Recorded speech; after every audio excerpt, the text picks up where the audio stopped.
Welcome to Thoughts on the Market. I'm Andrew Sheets, head of corporate credit research at Morgan Stanley. Today, I'm going to talk about the U.S. election, the implications from the past, present, and future. It's Friday, November 8th at 2 p.m. in London.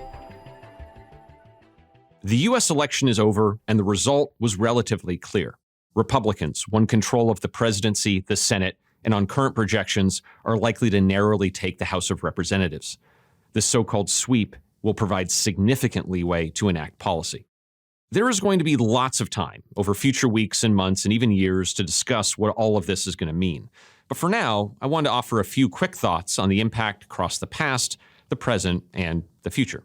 Looking back, the U.S. election has been a very well-known uncertainty that's hung over this market all year.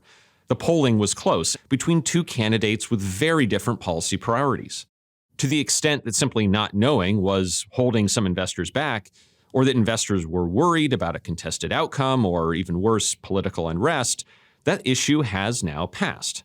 The relief from that passing may help explain some of the recent positive market reaction. For the present, we now sit in this curious middle place where the uncertainty of the result is behind us, but any uncertainty from policy changes have not yet arrived.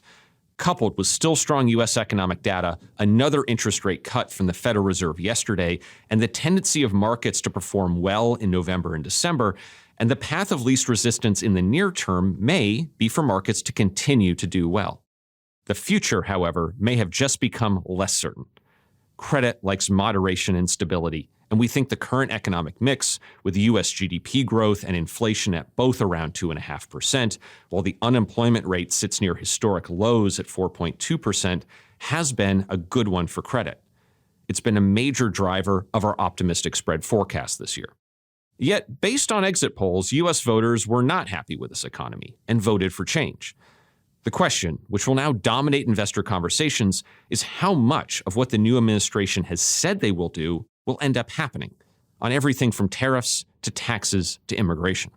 I can assure you that there's a very wide range of investor expectations around this. The ambiguity isn't necessarily a problem now, but we expect these questions to harden as we get into early next year. And given the likely sweep, the odds for larger changes in policy, especially much looser fiscal policy, have risen significantly.